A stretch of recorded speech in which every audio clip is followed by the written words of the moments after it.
in Buffy the Vampire Slayer, the part I played, Giles, was the font of all knowledge when it came to the world of the occult. And I have to say that Giles's fascination for the paranormal has left me a little curious. But to discover why, in a time of apparent scientific enlightenment, the supernatural should be as important to us today as it was hundreds of years ago, I'm going in search of a creature that taps into our basest instincts. I'm going deep into the lair of the werewolf.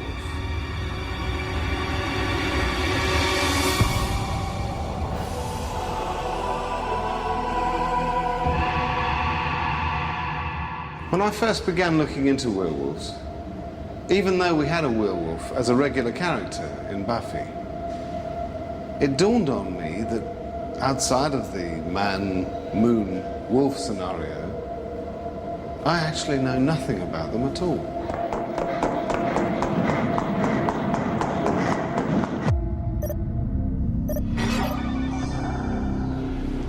In fact, I always thought the werewolves were something concocted for the movies rather than genuinely terrifying beasts.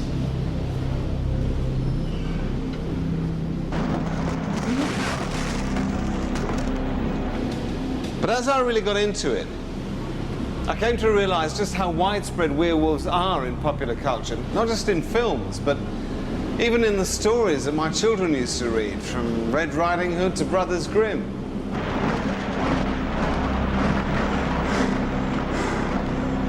But when I came across the bizarre story of a murder in France, it soon became apparent that werewolves are much more than just the stuff of children's stories. This psychiatric report describes the startling case of a modern-day werewolf. In 1989, in the French city of Bordeaux, the violent death of a local man led police to uncover a story worthy of any horror writer. A 28-year-old man was arrested, and when questioned, did little to deny his part in the murder. But what set this case apart was the reason he gave for the killing. Because the man claimed the murder happened just after he transformed into a werewolf. Si je regarde dans un miroir, je peux voir la transformation. Je sens des poils pousser partout sur moi. Mes dents commencent à pousser.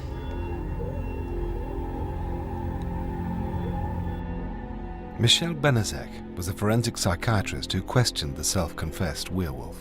He believes he can turn into a werewolf, and when he does, he becomes very violent and wants to bite and hit people and drink their blood.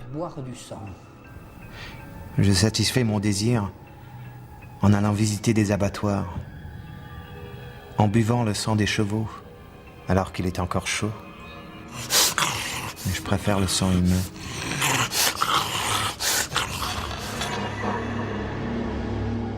So, how does a supposedly mythical creature become the key suspect in a modern-day murder case?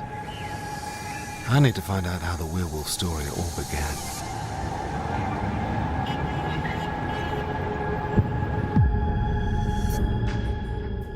If you look through the history books, you find that werewolves are far from a recent creation.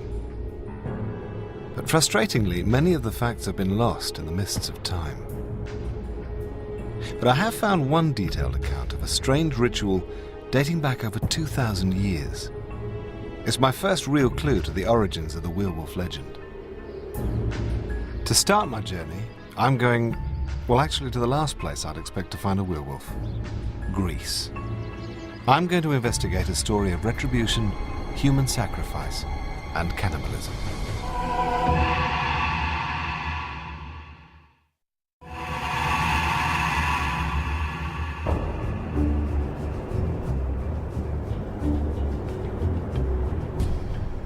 I've come to Greece to explore a 2,000-year-old account of werewolves.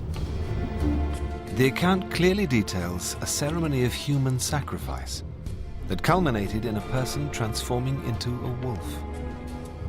The legend even goes so far as to give an exact location for the site of the sacrificial altar, Mount Lycaon, deep in the heart of the Peloponnese, about 200 kilometers southwest of Athens.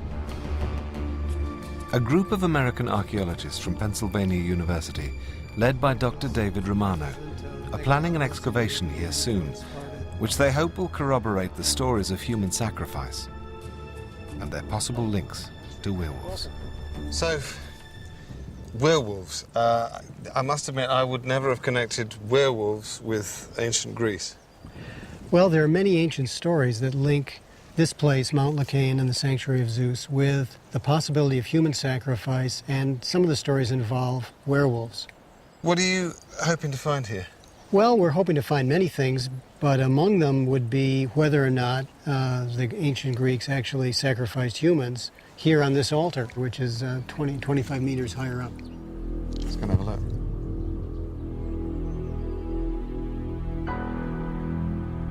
Wow. Sacrifice with a view. This is one of the trenches that was excavated in the early 20th century by Koriniotes. He found the remains of bones, which he analyzed and found to be animal bones. But when we work here, we'd like to see if it's possible that the bones are human. And if they are human bones, how does that relate to werewolves? Well, the story that's recounted a number of times in antiquity is that if a human being ate of human flesh from a human sacrifice, then he would be turned into a werewolf for 9 years. And it would take 9 years of not eating human flesh for him to become human again. Otherwise he stays as a wolf. That's the story. How would you say all these ancient myths found their way into popular culture? How did the werewolf make its way into the werewolf we know now? Well, the stories were told and retold in antiquity, and in fact we have a summary of the story told to us by Augustine in the 4th or 5th century AD, in which he recounts these various aspects of the Lycaon story, and it may be from that date that Christianity picked up the story. There is little doubt that something strange went on here. Were there really werewolves here? Or were they simply a way for the ancient Greeks to discourage the practice of human sacrifice? Whatever the case, the story of Mount Lycaon shows just how far back the legend of the werewolves dates, just how early on they became a part of our culture.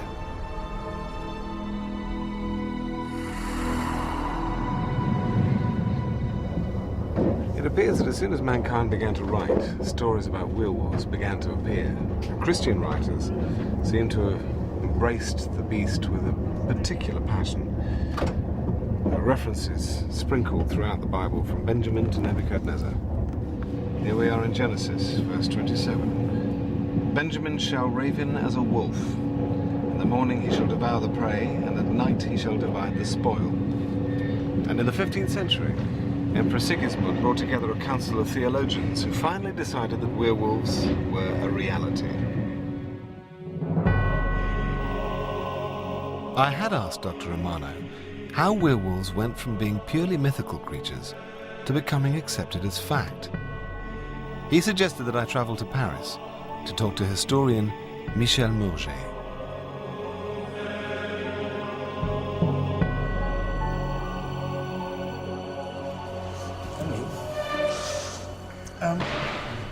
When I started looking into werewolves, I thought, as I believe most people do, that werewolves, of all the monsters, was very much a Hollywood myth. But I believe that you have evidence that people were convinced transformation into a wolf was a reality. In fact, the image of the werewolf portrayed in films is not consistent with the old descriptions. There were indeed a number of trials based on the belief in the wolfman and the idea that a man could transform himself into a beast. Was there one werewolf trial that stands out? Here at the National Library, a manuscript of one of these trials has been preserved, that of Jean Grenier. C'était la nuit dernière, alors que je gardais les moutons près de Tardivo. L'un des moutons s'était égaré est-il tombé dans un fossé? Marguerite Poirier, a companion of the young shepherd, said that she had been attacked by a wolf-like creature. D'où un bruit étrange venant de derrière le buisson. Sale bête! Bête! Ah!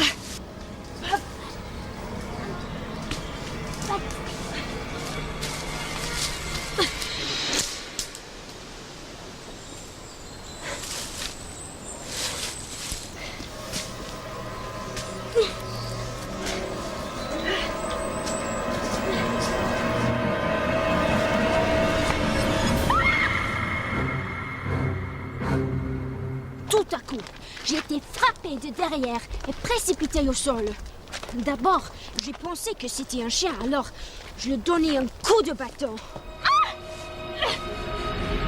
Tout ce que je pouvais faire, c'était le frapper encore et encore, et le plus fort possible.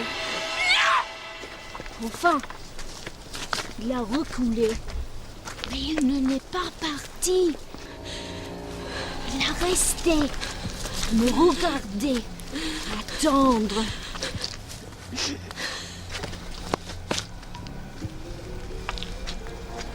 Pourquoi tu souris? Tu es pour être tué. Je saurais quand je sais qui t'a attaqué. Quoi? C'était moi qui t'attaquais. Et si tu n'avais pas eu ce grand bâton, je t'aurais laissé bien plus que ces petits griffeurs. Je t'aurais déchiré le cou comme je l'ai fait avec cette petite fille goûteuse de la crinière. Grenier had a great deal to say for himself and told them at great length how he could transform himself into a wolf. The court records of the Grenier trial provide a compelling testimony to the events of the time. Jean Grenier, tu es accusé d'avoir attaqué Marguerite Poirier sous l'aspect d'un loup-garou et d'avoir aussi tué une autre jeune fille et un chien. Est-ce bien le cas? Est-ce vrai? As-tu commis ces actes répugnants?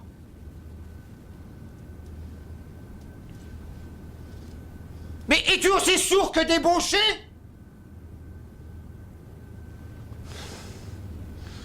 Je vous ai entendu. Eh bien alors réponds à ma question! Oui.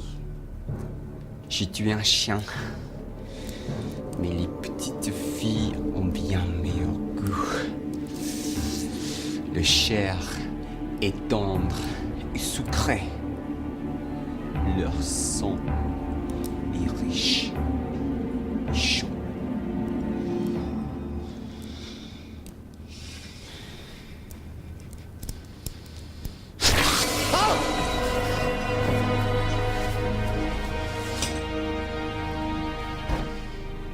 Did they find bodies? Oui, les corps. Yes, the bodies found were those of young women who'd been killed.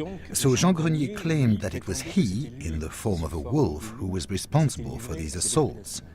And indeed, showed them the spot close to a tree where one of the attacks was alleged to have occurred.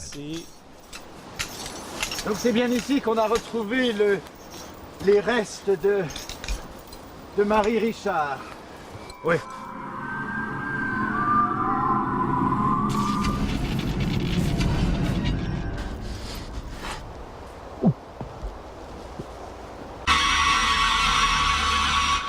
Pourtant, on a retrouvé sa robe, boutonnée, pliée, intacte. Donc c'est pas un animal quelconque qui a fait ça, mais bien un pouvoir surnaturel.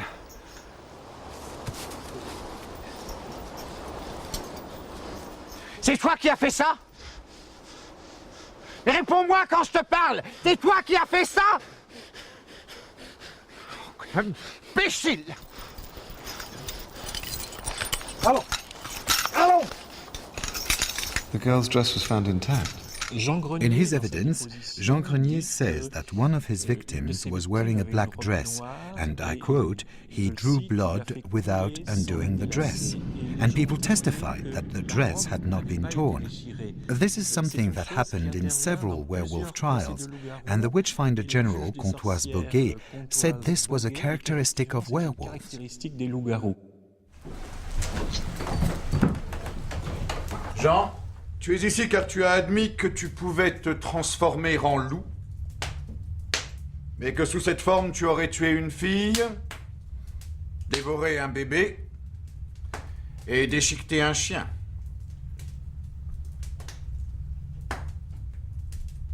Explique. Explique à la cour comment il est possible que tu puisses te transformer en loup. Quand la lune entre dans son dernier quartier, j'ai un besoin très fort. Un besoin de rejoindre les loups. J'enduis mon corps d'une potion. Je mets ma carte de loup. Et c'est là que je peux commencer à courir avec ma meute.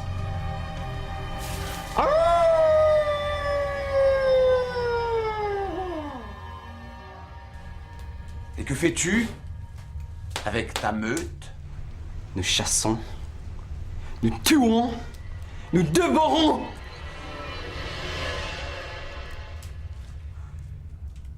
Alors, où as-tu trouvé cette potion et cette peau de loup? C'était il y a quelques années. J'étais dans le bois.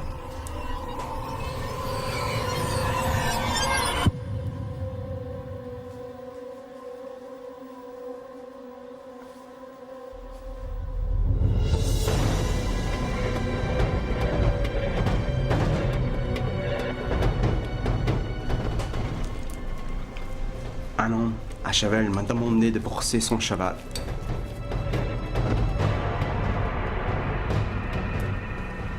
Il me dit qu'il me payerait, me donnerait du vin quand j'avais fini de brosser son cheval.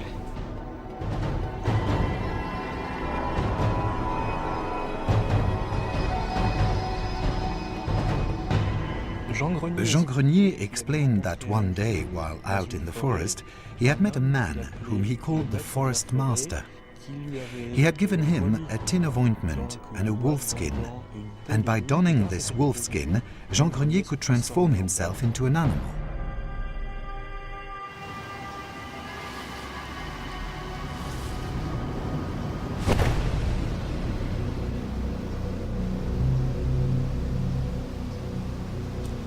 Il m'a dit qu'il était le seigneur de la forêt et que j'étais son serviteur et que je saurais que faire quand l'heure arrive. Oh, mais enfin, mon garçon, es-tu seulement conscient de ce que tu es en train de dire?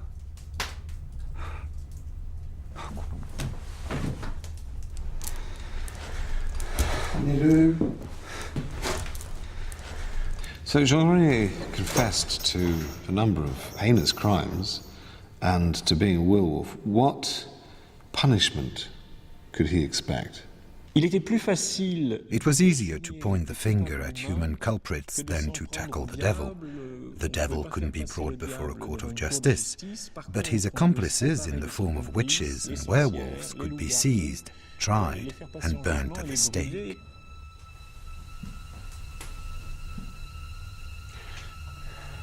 Il ne fait aucun doute que plusieurs meurtres sanguinaires ont eu lieu. En tenant compte des preuves indiscutables, il est clair que tu souffres de délire et d'illusions diaboliques. Alors la seule façon d'arrêter le diable, le malin, mon garçon, c'est la mort.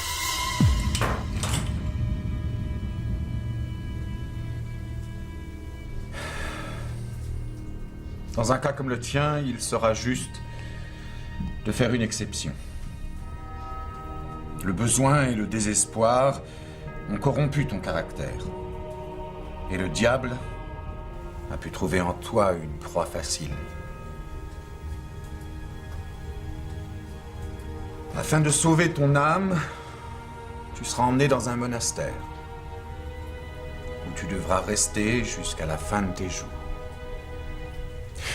Si tu devais essayer de t'échapper, tu serais rattrapé et pendu, jusqu'à ce que mort s'en suive. Tu me comprends?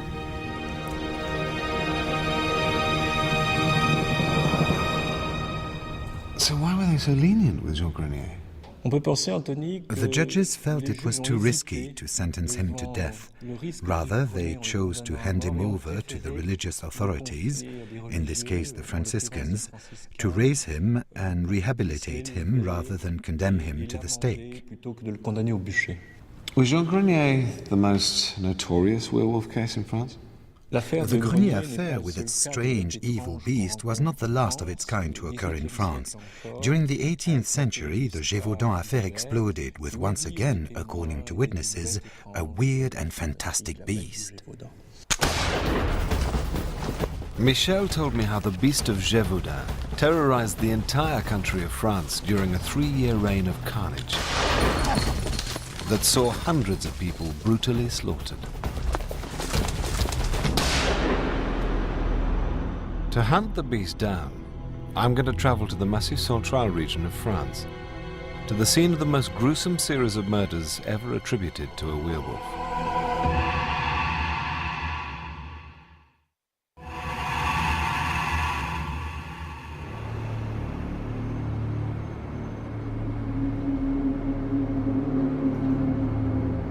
In order to find out more about the most devastating attack ever attributed to a werewolf, I've come to the quiet village of Saugues to meet the local werewolf expert, Jean Richard.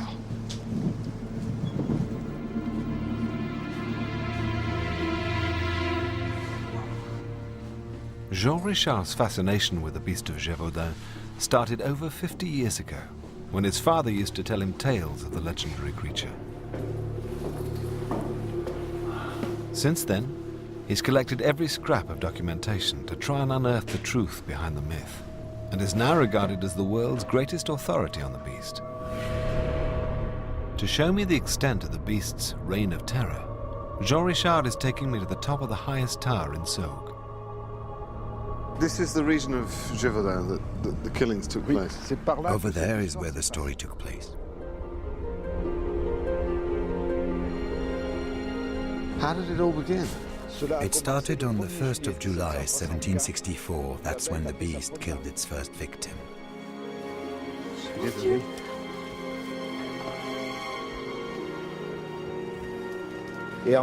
In 3 years, it killed at least 100 people who were ripped apart and had their heads cut off.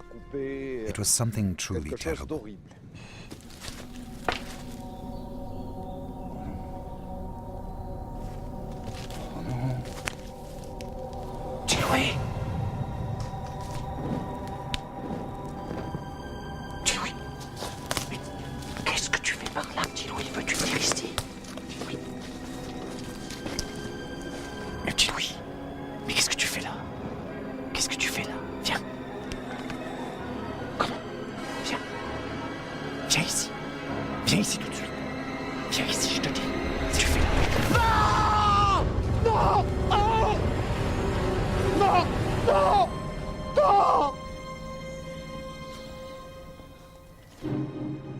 Jean Richard told me that the beast's deadly reputation became so widespread throughout the Massif Central region of France that even the king, Louis XV, became involved.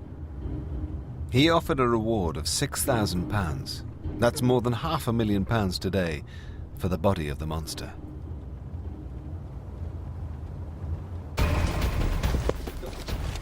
The king even dispatched 56 of his best soldiers to the region, who in turn gathered 20,000 men to try and track the beast.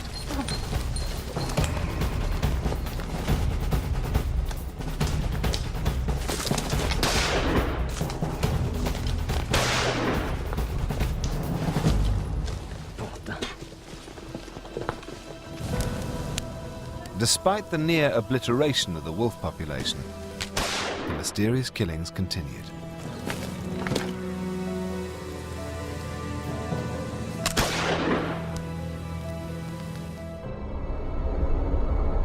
So who did kill the beast? It was Jean Chastel. He came here to Notre-Dame-des-Tours on a pilgrimage, where he melted 3 silver medals to make bullets.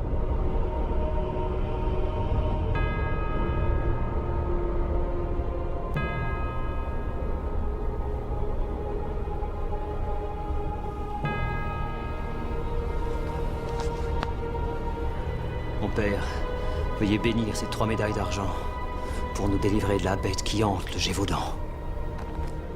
According to Jean Richard, this story of Chastel melting medals to make his ammunition is the first written account of silver bullets being used against werewolves.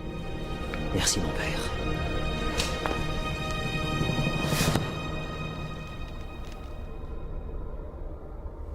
Silver bullets? I thought that just happened in the movies. According to tradition, you need to use blessed silver bullets to kill a werewolf. Jean Chastel killed the beast on the 19th of June 1767 in Saint-Devers. He was waiting for the beast, and when he saw the beast, he took his rifle.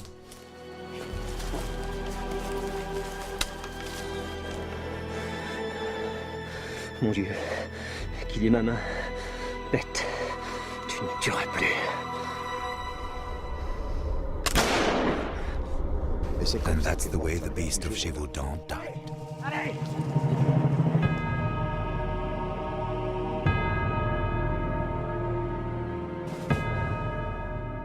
Records of the time show how Chastel described the beast he'd killed as possessing peculiar feet, pointed ears, and a body completely covered with coarse brown hair. But an ill-advised trip to the king resulted in what remained of the beast being lost forever.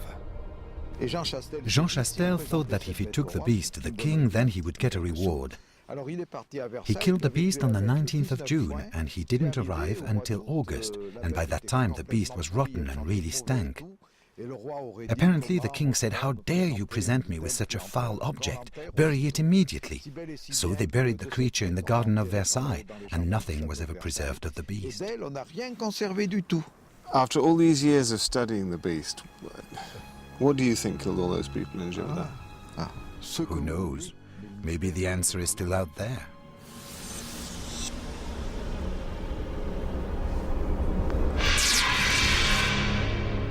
Jean Grenier, the beast of Gévaudan. There's no doubt that the people who witnessed these cases genuinely believed they'd seen something so extraordinary that it could only be explained as a werewolf. There are too many cases over too many years for it to simply be mass hysteria. But in this age of scientific enlightenment, is there perhaps a more rational way to explain the mystery of the werewolf? In order to try and uncover the truth, I'm going to get up close and personal with the beast at the heart of the legend. C'est du porc aujourd'hui. According to Jean Richard, between 1740 and 1773, 2,000 wolves were killed in the region of Gévaudan. But today, Gévaudan plays home to the largest wolf population in France.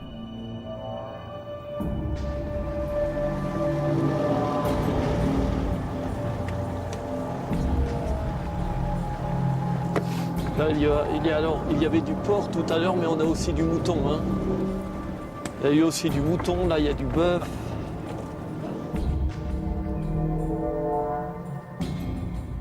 People of Gévaudan were convinced that it was a werewolf that was at the heart of the killings. Could it simply have been a wolf? It couldn't have been wolves. Peasants in those days were used to seeing wolves, alive or dead. They knew how to recognize a wolf. And if wolves were so aggressive and dangerous, then children wouldn't have been allowed to go out on their own and look after sheep. They talked about a beast because they couldn't recognize the animal. So is there any scenario in which a wolf would attack a human being? A healthy wolf will never be aggressive to man. The only time would be if a wolf is suffering from rabies. Sylvain told me that wolves, like dogs, contract canine rabies, usually when other infected animals bite them. The symptoms of rabies vary dramatically, from dumb rabies, where wild wolves develop a drooping head, paralyzed hind limbs, and lose their fear of humans, to furious rabies, where an infected wolf will gnaw and bite its own limbs and become so aggressive it'll attack anything, including humans. So might rabies be a possible candidate as an explanation for the beast of Gévaudan? It is not possible that the beast of Gévaudan was one wolf or several wolves suffering from rabies during those 3 years. You must bear in mind that a beast suffering from rabies can only live for 9 days and couldn't have survived for 3 years. But most of all, something that I think is really important is that none of the victims attacked by the beast developed symptoms of rabies. Well, if it wasn't rabid wolves, what might have killed all those people in Gévaudan? I think that the answer to this story lies within man. I am sure wolves are innocent in this case. So, if sightings of werewolves can't entirely be explained away as wolves, can science provide a human culprit? I've come back to Paris, to the Dupuytren Medical Museum, to meet Professor Rodney Dorber. He's a trichologist, an expert in hair growth, and I'm hoping he'll throw some light on the possibility. I'm trying to find out more about werewolves. And so far, there isn't sufficient explanation by just blaming everything on wolves, per se, that keeps coming back to the human factor.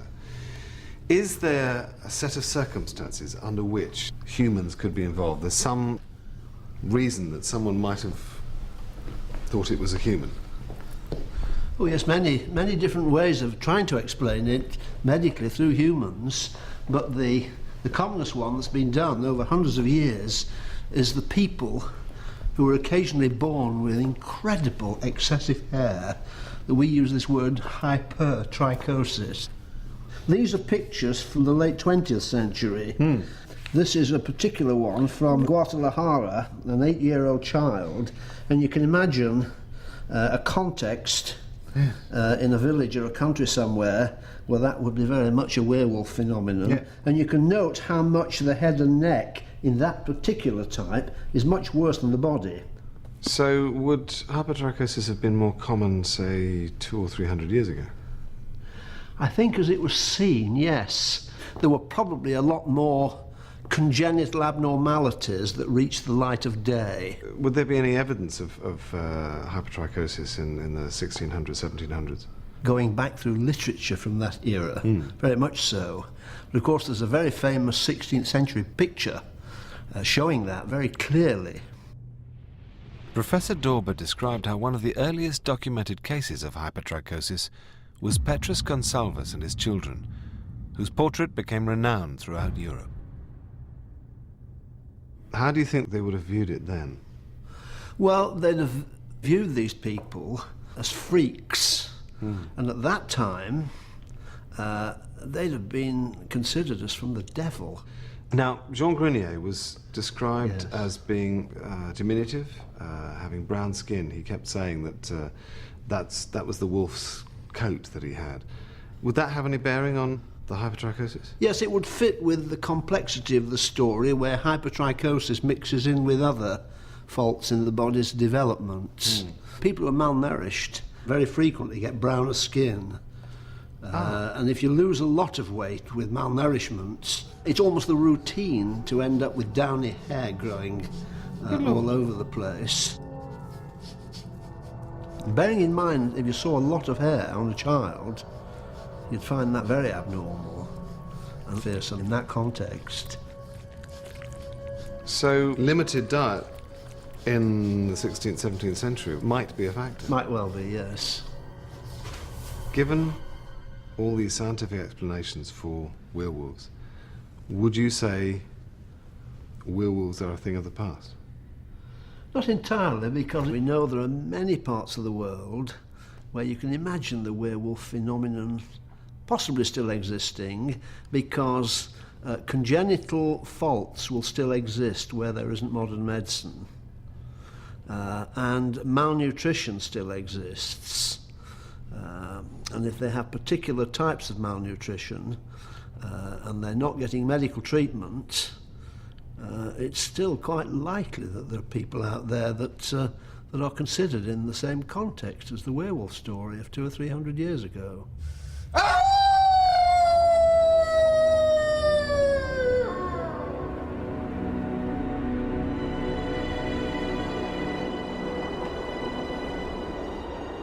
And the strange murder case in Bordeaux that first prompted my investigation is a very real reminder that the threat from werewolves is not confined to the pages of history. I've come to meet Professor Michel Benezek, the forensic psychiatrist assigned to the case. It was in one of these houses? Yes, one of the houses in this street. How did the story break? A badly injured man was brought to a hospital. He died a few hours later, and the hospital called the police. After the inquest, they arrested a 28-year-old man who was identified as the main suspect.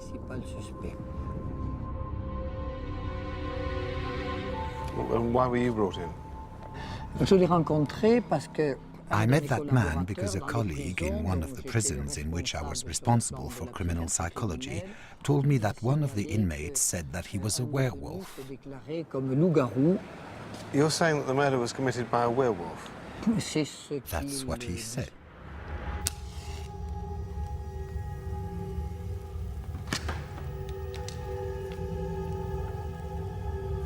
So, as police psychiatrist, you were brought in to interview the killer. What did he say? He said it was after a drinking session that a fight started and finished badly. On buvait toute la journée. On savait plus trop ce qui se passait. T'es mignon quand tu rigoles, toi. Ouais, c'est gentil, mais je ris pas assez souvent, je suis trop sérieux. On est bien bourrés, hein. Ah ouais. Tu trouves pas? On se marre. Tu trouves pas? On rigole bien, non? So what was the first thing he said about becoming a wolf? He said to me that, like wolves, he was really attracted to blood. Le problème, c'est le sang. Dès que j'en vois, j'ai envie de l'avaler, de le boire. Je satisfais mon désir en allant visiter des abattoirs, en buvant le sang des chevaux, alors qu'il est encore chaud.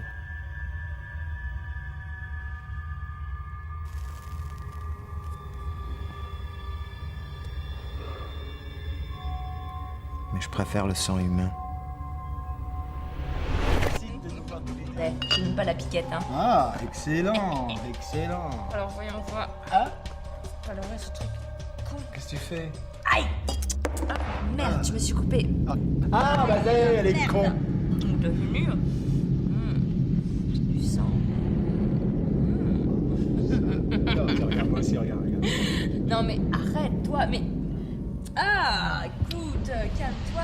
Qu'est-ce qu'il y a? Mais t'aimes bien non, ça. Mais Non, je te fais pas mal, là. Si, tu me fais mal. Ah, tu... Embrasse-moi. Non. Ça va l'exciter, embrasse-moi. Quoi? Oh. Écoute, tu commences à me faire mal. Quoi? Mais je te fais pas mal, je te caresse. Tu me dis quelque chose, Je te caresse la nuque, je te caresse la nuque.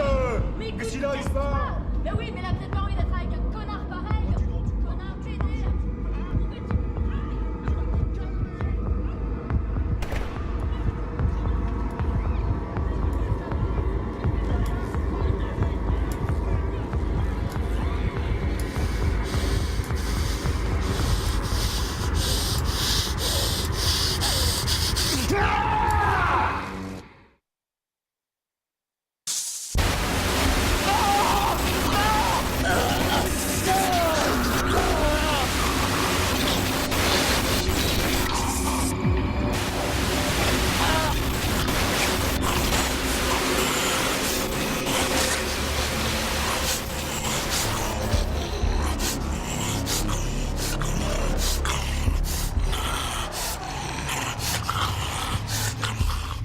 Do you think the story of transforming into a werewolf was a story he made up to avoid being charged with murder? Initially, I was wary about making a diagnosis, but after a long period of observation, I came to the conclusion that he was suffering from the condition of lycanthropy. Lycanthropy is the belief that you turn yourself into a wolf, or that the spirit of the wolf takes possession of your body. C'est comme si des fourmis grouillaient dans mes mains.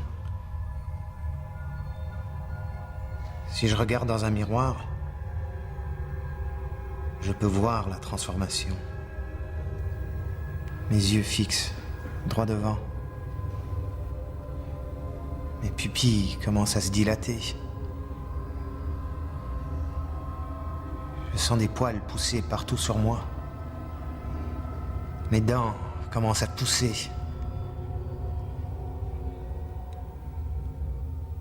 And whatever happened to the werewolf of Bordeaux? That's the big question.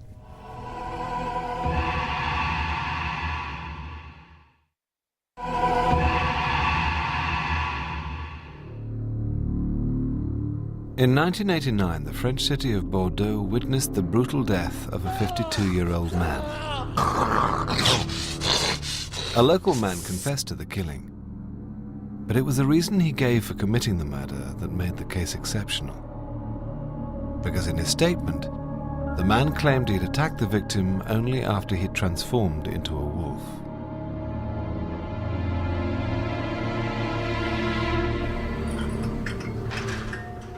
Michel Benezek was a police psychiatrist brought in to question the modern-day werewolf. It is here in this cell that the criminal sat during his sentencing. So, what happened in the court case? Was he found guilty? Yes, he was condemned, and from what I can remember, he was sentenced to serve 7 to 10 years imprisonment. So, if he had a psychiatric condition, was there a treatment that might have helped him? Of course, there are many treatments for such mental diseases, but the criminal always refused to take them throughout his time in the Bordeaux prison and until his release. Did he always maintain his belief that he was a werewolf? Yes. While he was in the prison, he was always convinced that he was a werewolf.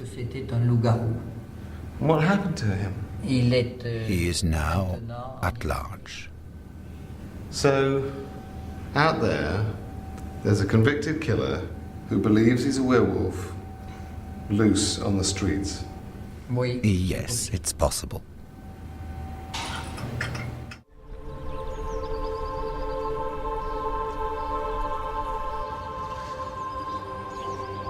When I first began thinking about werewolves, I had this image of big old hairy monsters that were more humorous than frightening. But as I've explored the history and the mythology surrounding werewolves, I've come to realize that that's because the werewolf legend has been hijacked by the movie industry.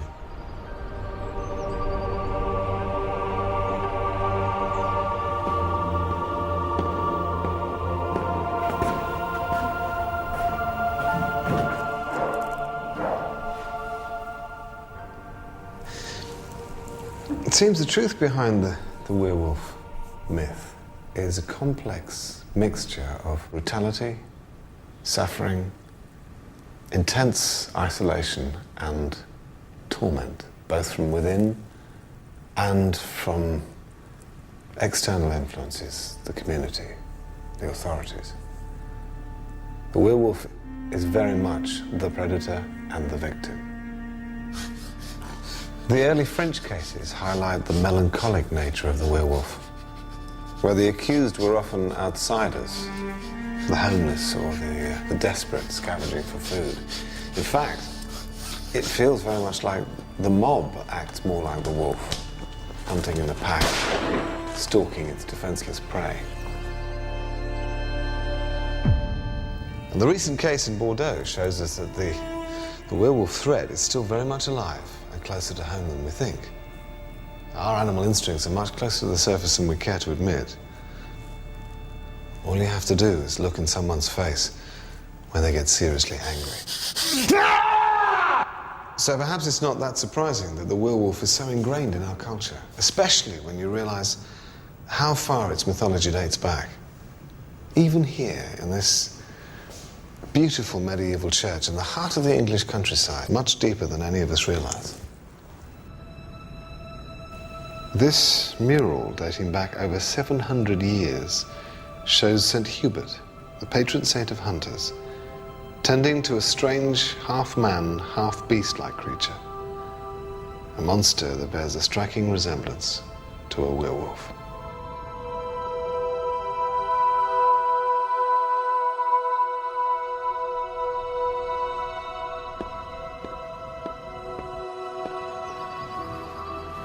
Perhaps werewolves are simply a reminder that there is a beast within us all, and a warning of what might happen if that beast is unleashed.